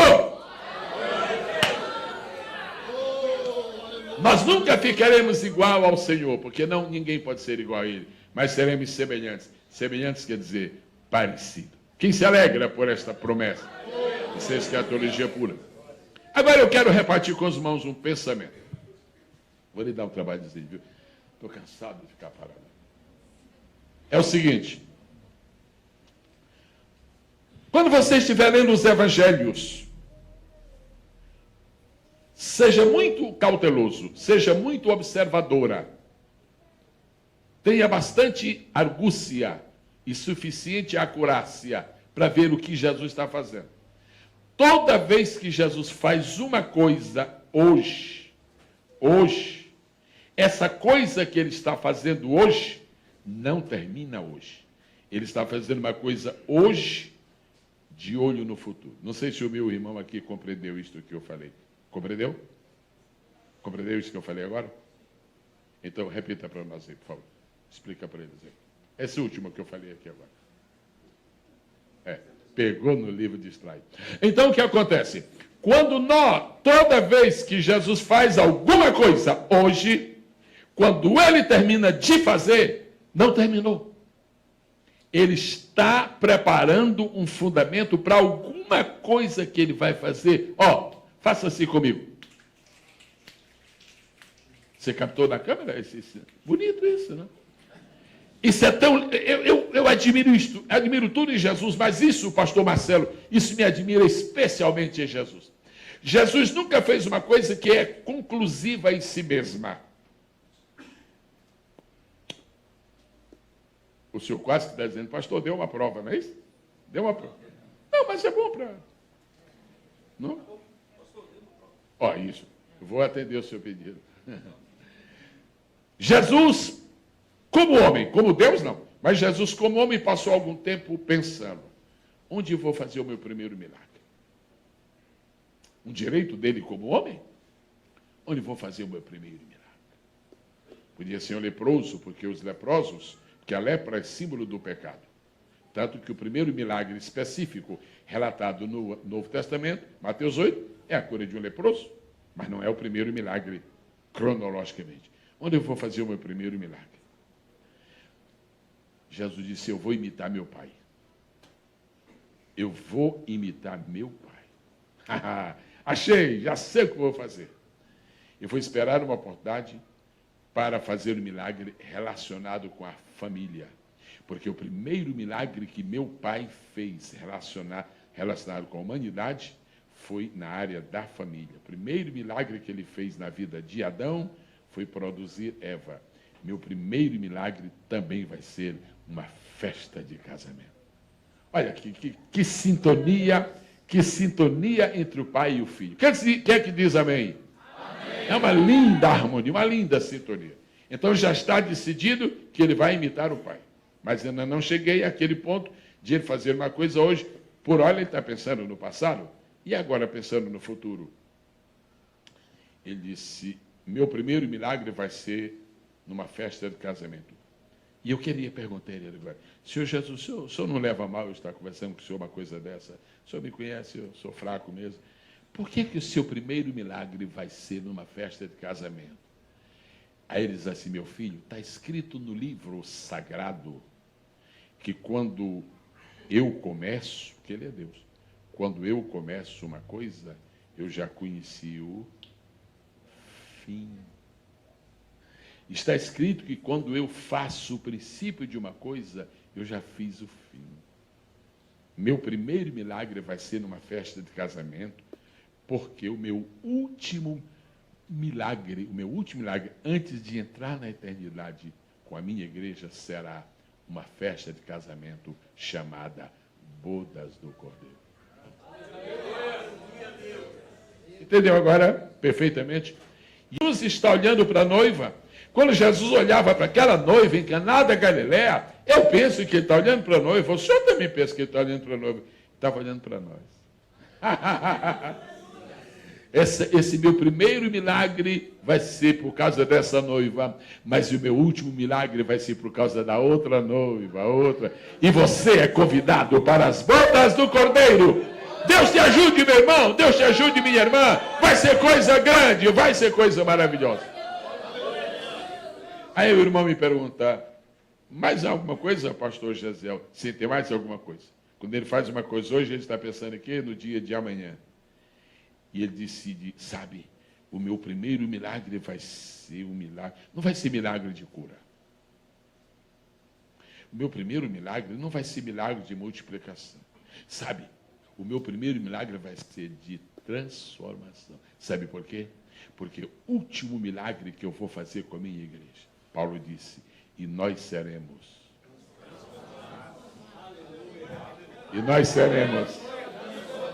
Ele começou, agora use o verbo no gerúndio, ele começou transformando, ele vai terminar transformando. Ele começou numa festa de casamento, ele vai terminar numas bodas, numa festa de casamento. Você pode aplaudir a pessoa dele agora?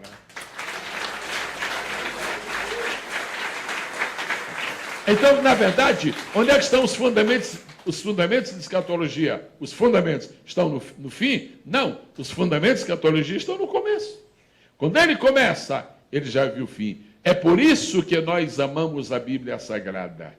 Porque na Bíblia Sagrada nós vimos como tudo começou, mas sabemos como tudo vai terminar. Por que nós gostamos de Gênesis? Porque ali tudo começou. Mas porque nos maravilhamos com o Apocalipse, a gente sabe como é que vai terminar. Bendito seja o nome do Senhor. Bendito seja o nome do Senhor. Bendito seja o nome do Senhor. Qual foi o primeiro milagre de Cristo? De transformação. Agora uma pergunta. Alguém quer aventurar a resposta? Por que nós seremos transformados? Se nós não formos transformados, nós vamos continuar nos parecendo uns com os outros. O senhor, quando eu olho para o senhor, me lembro de um irmão que eu conheci lá em Boston. Eu não, acho que não é o senhor, não. Não? Nunca morou lá? Mas é igualzinho o senhor. Eu me lembro também de um irmão que eu conheci no Rio de Janeiro, parecido com o senhor. O senhor sabe por que é que nós nos reconhecemos? O senhor sabe por que é que nós, quando vemos uma pessoa pela primeira vez, temos uma certa simpatia ou não temos? O senhor sabe por que é que a gente vê uma pessoa hoje e amanhã nem se lembra, e vê uma hoje e nunca se esquece? A gente não esquece as pessoas que se parecem com alguém que nós já conhecemos. Porque toda pessoa é um ponto de referência. Eu olho para uma pessoa e se me lembro de outra pessoa que se parecia com ela, digo, aí eu não me esqueço dela por causa da outra. Passou por este mundo uma pessoa que não tinha isso. O nome dessa pessoa é Jesus. Não sei se você já ouviu dizer isto. Tem muita coisa que a gente nunca ouviu dizer. Também nós vemos pouco, né? Se tivesse vivido 500 anos. Jesus não se parecia com ninguém. E agora eu vou dizer uma coisa que eu vou até lhe pedir um favor. O senhor não se escandaliza com o que eu vou dizer, não. Viu? O senhor promete não escandalizar. É o seguinte, se o senhor visse Jesus hoje de manhã, hoje pela manhã, se o senhor visse Jesus ali, cumprimentasse, muito prazer, Rabi da galera, e o senhor fosse embora, daqui a 3 dias, se o senhor passasse por ele na rua, o senhor não reconheceria. Já havia pensado nisso? Jesus tinha um rosto que não lembrava ninguém deste mundo. Isso está escrito na Bíblia. Isaías 53. Não tinha parecer. Quer dizer, não se parecia com ninguém. E não adiantava, as pessoas não se lembravam dele. Deixa eu lhe dar 3 provas bíblicas. Ele ressuscitou. Maria Madalena estava à beira do sepulcro. Viu aquele homem e disse assim, o senhor é o jardineiro, não é? Aí ele falou assim, Maria, como é que Maria Madalena, tão íntima de Jesus, não reconheceu Jesus? Não tinha parecer. A questão da formosura era por causa da cruz. O parecer era por causa do rosto.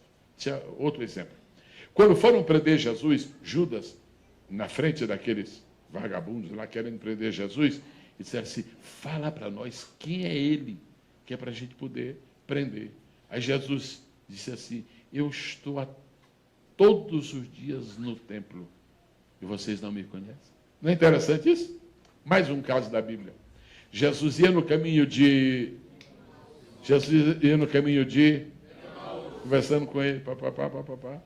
Então, nem aí, não sabiam que era Jesus. Só reconheceram quando Jesus deu graças.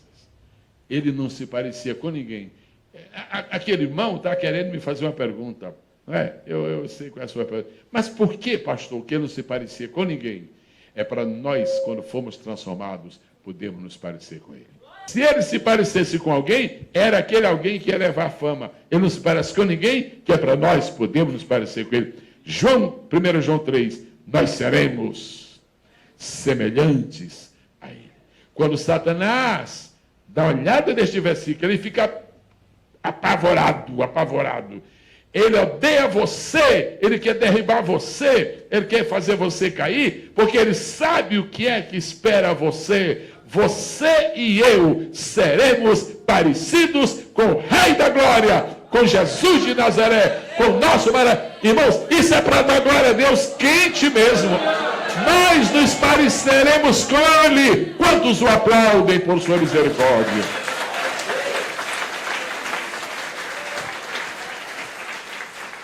Bom, nós vamos concluir agora. Eu estou falando agora sobre transformação. Digam após mim, por favor. Seremos transformados para nos parecermos com ele. Mas por que seremos transformados? Me diga uma coisa. Alguém tem um parente com 90 anos? O senhor? É seu avô? Sua tia. Como é que está ela? Robusta, forte, atlética? Não, está assim, né? Assim. Eu estou falando à vontade porque minha mãe tem 89 anos e a lucidez plena. Mas, meu filho, olha para as minhas pernas. É daqui a 5 minutos. Ora também pela minha vista. Diz, meu filho, não, ora também pela minha coluna. que é que o senhor acha se sua tia chegasse a viver 200 anos? 200 anos, irmã? Maravilha de Deus. Com 80 ela está como está. Com 200. Quem é que aguentaria viver 200 anos, irmão? Tomando Coca-Cola? Não aguenta. Quem é que aguentaria viver 200 anos, mas comendo alface com agrotóxico? Quem é que aguentaria viver 200 anos comendo frango com hormônio injetado? Quem é que aguentaria viver 200 anos tomando água mineral, que na verdade é torneiral? Ninguém aguentaria. Nós íamos definir, nós somos verdadeiros brutos aí, vermes. Aí a nossa vida encurta. Sabe por que nós temos que ser transformados? Para poder viver no reino da imortalidade. Bradem comigo, eu serei transformado. E então viverei no reino da imortalidade. Com esse corpo que você tem aí, você nunca vai... Não, Deus me livre de viver a vida toda. Eu conheci um moço de 100 anos que dava até pena. Não. Agora, naquele outro corpo transformado, você vai viver, e viver, e viver, e viver, e viver. A escatologia está dizendo que nós viveremos no mundo da eternidade. Terceira razão, falem comigo aí, por favor. Seremos transformados. Como resultado final da obra da redenção. Só diga sim ou não. Agora depende do seu sim ou do seu não. A gente sabe se a coisa é grande ou pequena. Seu espírito está realmente tomado por Deus? Você tem dúvida? Você não é o Gastão? Então, não. Seu espírito está realmente tomado por... O meu está completamente. Eu sei como é. A gente tem receio. Seu espírito está tomado por Deus? Sim. Sua alma está tomada por Deus? Sim. Seu corpo? Se estivesse totalmente tomado, não sentiria febre, não teria caroços, não teria nada. Ok, diga comigo. Já aconteceu a redenção do meu espírito. Por isso que você fala em línguas. Por isso que você... visões de Deus. Isso é coisa... Já aconteceu a redenção da minha alma. Mas ainda não aconteceu a redenção do meu corpo. Por isso que a gente tem que se transformar. Por isso que nós temos que ser transformados.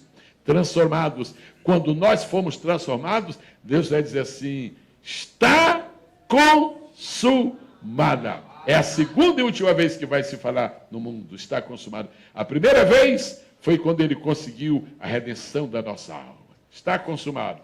Agora, a segunda vez e a última vai ser o arrebatamento. Por isso que a trombeta vai tocar. Se você interpretar o toque da trombeta, ela vai dizer: está consumada a redenção. Aleluia! Quem espera esse momento com alegria, diga amém. Alguma pessoa que, por acaso, já viu um leproso em alto estado de decomposição? Alguém já viu?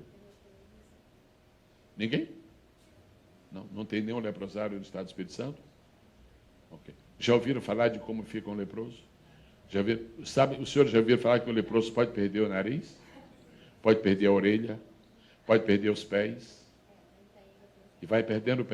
O que é que sobra? Sabe como se chama isto? Cientificamente e biblicamente também chama-se corruptibilidade. Ou seja, a vulnerabilidade do corpo. O corpo se corrompe. Uma enfermidade vem e vai sugando. Isso chama-se corruptibilidade. Sabe por que a gente tem que ser transformado? Para nós recebermos uma roupa de incorruptibilidade. No céu você vai ter um corpo que nunca enfraquecerá. No céu você vai ter uma roupagem que nunca envelhecerá. E quando aquilo que é corruptível se revestir da incorruptibilidade, e aquilo que é mortal se revestir da imortalidade, então vai se gritar. Tragada foi a morte na vitória. Onde está a morte, teu aguilhão? O que nos espera a partir do dia do arrebatamento, este maravilhoso presente de Deus, incorruptibilidade. Se alguém quer ver isto, só para anotar, 1 Coríntios 53 e 54. Agora, seremos transformados em um momento. Os irmãos sabem por que é bom haver sempre um milagre? Sabe por que é bom sempre haver um milagre? É bom. É bom. É bom sempre a gente estar ouvindo falar no milagre. Pastor, eu recebi um milagre. O Senhor Jesus curou. Eu estava com um dente aqui. Amém. Qualquer milagre é milagre. Pastor, eu sofri da coluna. Jesus fez milagre. A igreja não pode perder. Sabe por quê? Os milagres que nós recebemos hoje são um treinamento. O coral para cantar tem que ensaiar. A banda para executar tem que ensaiar. Nós precisamos ensaiar. Nos milagres que acontecem hoje, nós estamos ensaiando. Quando você crê no milagre, você está ensaiando. Você está preparando sua alma. Mas preparando sua alma para quê? Para você acreditar no último milagre. Qual vai ser o último milagre? Se você não crê no milagre pequeno, como é que você vai acreditar no grande? E qual vai ser o grande milagre? Nós seremos arrebatados num momento, num abrir e fechar de olhos. As pessoas que duvidam que Jesus curou um paralítico, as pessoas que duvidam que Jesus curou um surdo, como é que elas podem acreditar que todos os crentes deste mundo vão ser transformados num momento, no abrir e fechar? A senhora me faz um favor, irmã? Abre e feche seu olho. Abra. Ah, já fez. Mas foi rápido demais. Olha, acreditar que nesse espaço de tempo todo mundo vai ser arrebatado, isso é uma questão para crente. Meu irmão, acostume-te com os milagres. Crê neles e vai treinando, porque o último milagre está chegando. O último milagre está vindo. O milagre maior, o milagre terminal, o milagre com o qual o Senhor encerrará o ciclo dos milagres aqui na terra. Agora eu quero concluir dizendo para os irmãos as considerações finais sobre a igreja do arrebatamento. Como eu não vou desdobrar o assunto, eu vou pedir que os amados repitam após mim. Nós vamos falar só uma vez. A igreja do arrebatamento. Vamos fazer uma coisa? Vamos falar mais forte. Eu não ouvi sua voz. Não ouvi. Vamos falar. A igreja do arrebatamento. Eu ouvi sua voz. Será uma igreja diligente. Você e eu estamos sendo convidados para sermos uma igreja diligente. Agora eu vou falar paternalmente, porque eu não posso doutrinar, não devo absolutamente dizer nenhuma palavra, mas eu tenho o direito bíblico de aconselhar, de dar uma opinião no Senhor. É o seguinte, não seja um crente morno, porque a igreja que vai subir não vai ser morna. Não deixe que o espírito de desmotivação venha sobre sua vida. Ah, pastor, sabe, estou tão desanimado hoje. Acho que hoje eu não vou ao culto, não. Tem alguém de fora aí? Não, acho que eu não vou ao culto hoje, tá? Não seja. Os crentes que o Senhor Jesus quer arrebatar tem que ser crentes de fogo. Tem que ser crentes animados. A Bíblia diz que os filhos das trevas são mais prudentes. E essa palavra prudente, ela tem 3 significados na língua grega, e um deles é entusiasmados. É uma coisa lamentável quando os filhos das trevas são mais entusiasmados do que os filhos da luz. Eu queria repartir com os irmãos este pensamento aqui agora. A igreja que o Senhor Jesus quer arrebatar tem que ser uma igreja entusiasmada. O teu entusiasmo, irmão, o teu entusiasmo, irmã, é uma afronta ao teu inimigo. O teu entusiasmo é uma resposta do céu às perseguições do inferno. Satanás, o dinheiro na carteira está pouco, mas eu estou entusiasmado. A minha fé e o meu amor estão firmados no Senhor. Estão firmados no Senhor. Eu quero que você compreenda esta noite, as nossas aflições são menores do que a nossa fé. A nossa fé é maior do que os nossos problemas. A nossa esperança é maior do que as nossas tribulações. Povo de Deus, nós temos futuro. E o nosso futuro é promissor. Temos que ser uma igreja diligente. Temos que ser uma igreja entusiasmada. Quando dois times estão em atividade lá no estádio e um faz o gol, geralmente tem duas torcidas, né? A torcida de um time, a torcida... não sei se dá para ver um campeonato aí com torcida só de um lado. Quando faz um gol, fique à vontade. Quando faz o gol, o que é que o povo faz? Como é que o povo faz? Grita gol. Não gritou. Gol! O cidadão faz o gol com o pé. Escuta só. O cidadão faz o gol com o pé e todo mundo grita gol com a boca. Não é verdade? Os filhos das trevas são mais entusiasmados. Por que quando Jesus salva uma alma, nós não fazemos o que o povo lá faz, quando o seu time faz? Porque a gente não vibra quando acontece um milagre. O que está acontecendo em alguns lugares que Deus está fazendo maravilhas e a igreja está murcha, a igreja está quieta? É porque algum vento está soprando contra nós? Não. Deus está dizendo para nós que devemos ser diligentes. Eu declaro em nome do Pai, do Filho e do Espírito Santo, a igreja que vai subir, ela vai ser mais entusiasmada do que a igreja primitiva.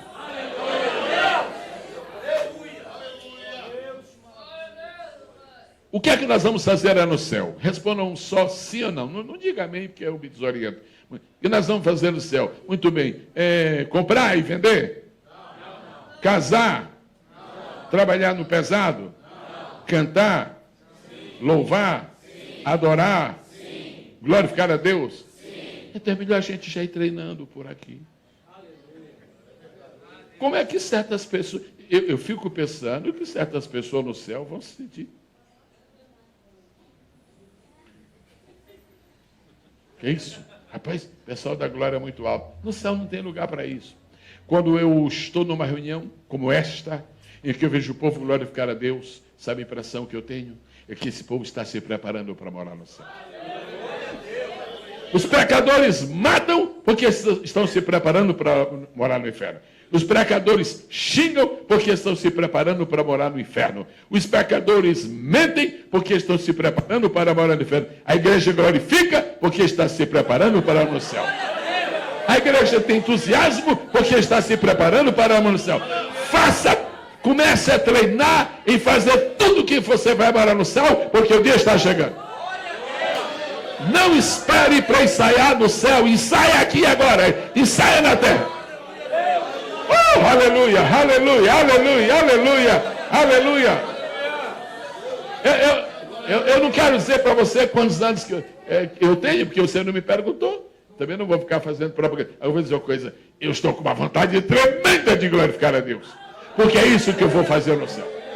É isso que eu vou ficar orando, eu vou ficar clamando, eu vou ficar gritando, eu vou ficar servindo, eu vou ficar adorando ao Senhor eternamente. Então eu tenho que treinar e fazer isso aqui na terra. Qual é o perfil da igreja do arrebatamento? É uma igreja adoradora. Eu deixei aqui, eu estava observando mesmo dali, o entusiasmo, não sei qual era o irmão que estava aqui no comando do louvor. Quem era?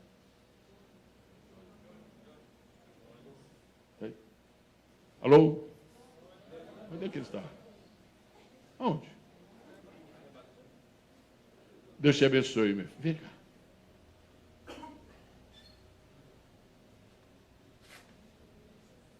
O que eu vou falar não tem nenhum texto bíblico, mas eu vou falar com você. Quando eu morava... Deus te abençoe. Você é o... Qual é? Johnny Soares. Muito bem, glória a Deus. Quando eu morava em Boston, um fiel servo de Deus, eu o conheço, dou o testemunho dele, uma pessoa sensata. Ele estava uma noite orando, orou, e lá pela madrugada ele teve um arrebatamento. E Deus o levou lá em cima. Uma coisa muito bonita. É um homem de extrema confiança. Quando ele estava lá, Soares, Deus deu para ele a permissão de ele conhecer algumas coisas do futuro. E de repente ele foi levado por um ser celestial, só pode ser um anjo, isso. Você está bom. E ele viu uma mesa enorme. Ao mesmo tempo que era enorme, ela fazia assim. Ele via uma multidão incalculável na mesa, assim, e ao mesmo tempo... Ok. E ele queria perguntar. Ele perguntou isso. O que é isto aqui? Isso aqui eu estou te permitindo ter uma visão do que vai ser, do que vão ser as bodas do Cordeiro. Ele olhou aquela mesa grande e ele viu que Jesus estava sentado à cabeceira da mesa. Como não podia deixar de ser? Ao lado de Jesus estava o homem que ele não conhecia. Ele disse, quem está ao lado dele? Só tinha um ao lado dele. Disse, quem é esse? Então o ser celeste disse, esse é João Batista. Ele disse, bateu, está na Bíblia. Jesus disse que João Batista é o convidado dele. Convidado para quê? Para aquele momento. Porque João Batista não é nem do velho nem do novo. Nasceu no novo, mas era profeta do velho. É profeta do velho, mas viveu antes de Jesus. Que coisa bonita. Aí ele esteve olhando para a multidão. E o anjo disse, eu vou só te explicar uma coisa. Olha para os que estão deste lado. Ele olhou. Você sabe quais são os que estão mais perto do Senhor? Disse, não. Ele disse assim, os que estão mais perto do Senhor deste lado são os adoradores. Todo adorador tem um lugar de honra na casa de Deus.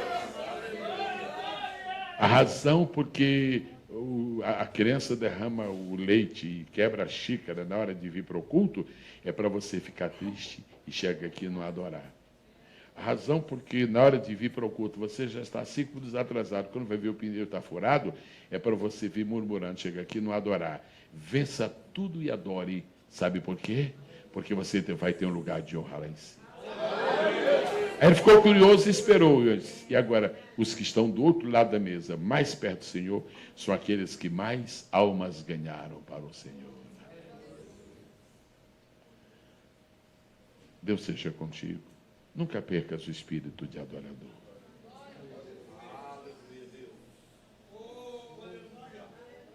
Deus conhece a tua vida. E Ele sabe de coisas que só tu sabes. Crises, por exemplo. Olha para mim, por favor. Olha para mim.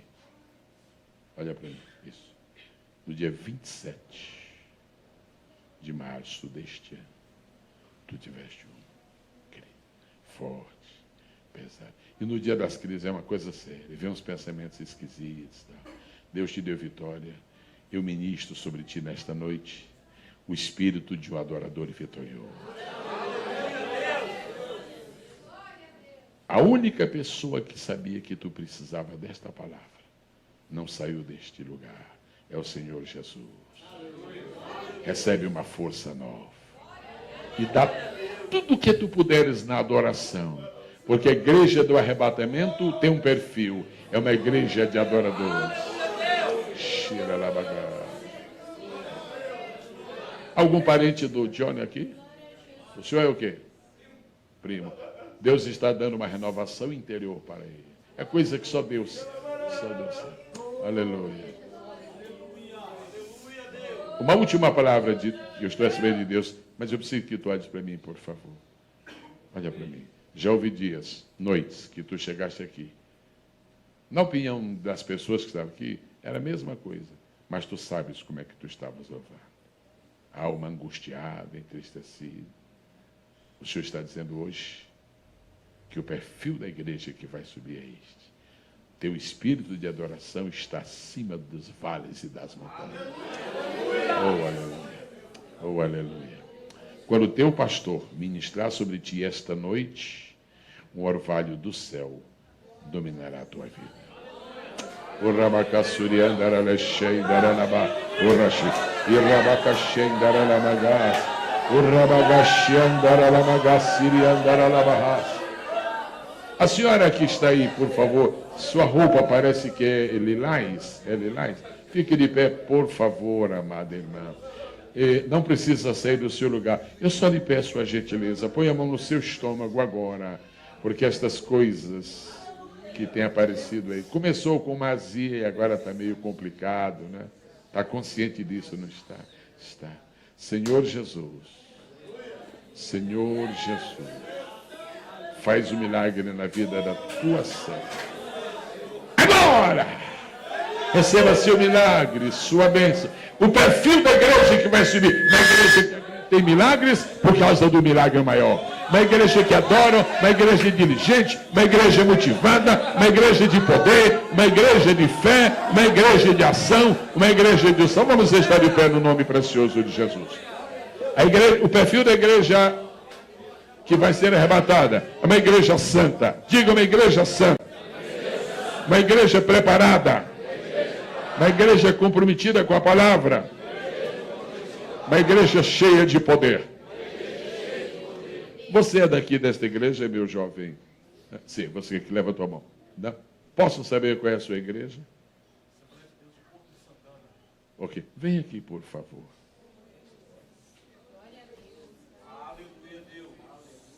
Muito bem, Deus está te olhando, está te acompanhando, Ele conhece a tua vida, sabe tudo.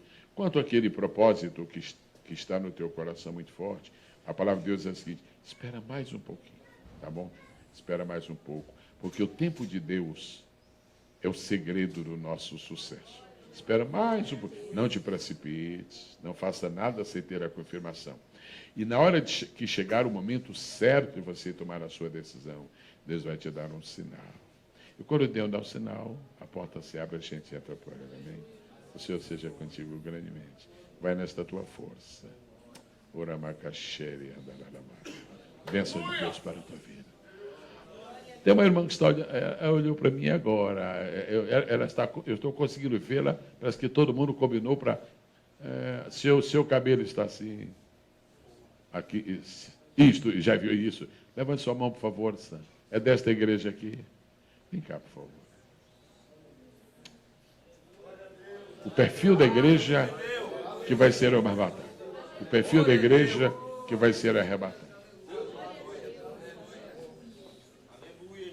O Senhor Jesus me ordena que Ele dê um texto da Escritura Sagrada. Não estais ansiosos, não estejais ansiosos por coisa alguma. Deixa Deus acabar essa ansiedade. Descanse no Senhor. Quem põe ordem em todas as coisas é Deus. Quem cuida dos nossos familiares. Quem cuida dos nossos familiares. Quem cuida dos nossos familiares. E põe ordem em cada coisa, nos dá vitória. Não é a senhora. Não fique agitado. Fique calmo. Descanse. Sua esposa, por favor. Sua esposa. Descanse no Senhor. Jesus nos já lhe prometeu vitória. Então, para que essa ansiedade? Levante a mão direita, por favor. Jesus, eu vou descansar em Ti. Jesus, estou começando a descansar em Ti. Está muito pesado. Tira esse fardo. Tira esse fardo. Glorifica a Deus, igreja. Quando a senhora abraçá-la, a senhora vai acontecer uma coisa, não é nada, viu? É porque está saindo a carga, viu? Por favor. Aleluia. Oh, Deus. Isso. Oh, Deus. Oh, Deus. Oh, Deus. Oh, Deus. Este irmão de Ansuê, vem. Você é daqui? Sim? Não, vem aqui, por favor. Oramagassurishi andararara. Aleluia. Só um minutinho antes. A senhora me faz um favor, antes dele, que o seu caso é emergência, a senhora aí. Põe a mão para trás no seu rim esquerdo, por favor. Ok? Jesus, compadece-te da tua filha. Jesus, compadece-te da tua filha. Deus está pondo as coisas no lugar, viu, irmã? Deus está pondo. Quantas pessoas pensam que milagre é uma coisa assim, espantosa, sensacional? Que é isso? Virtude não é barulho. Barulho, irmão? Lata vazia também faz. Receba de Deus a bênção, irmã. Aleluia. Agora aperte o seu rim esquerdo, aperte. Porque é a fonte desses incômodos, é aí, nasceu aí. Jesus, eu uso a tua autoridade para declarar o teu milagre. Amém. Me dê sua mão, por favor. O que é que está lhe impedindo de ser um ganhador de almas? O que é? Jesus não te chamou para isso. Não já falou 2 vezes contigo que tiveram ocupado. Como é que você está olhando para um lado, olhando para outro? 2 meses atrás, que pensamento bobalhão que você teve de desistir. Que é isso? Aí está vindo um renovo do céu para a tua vida.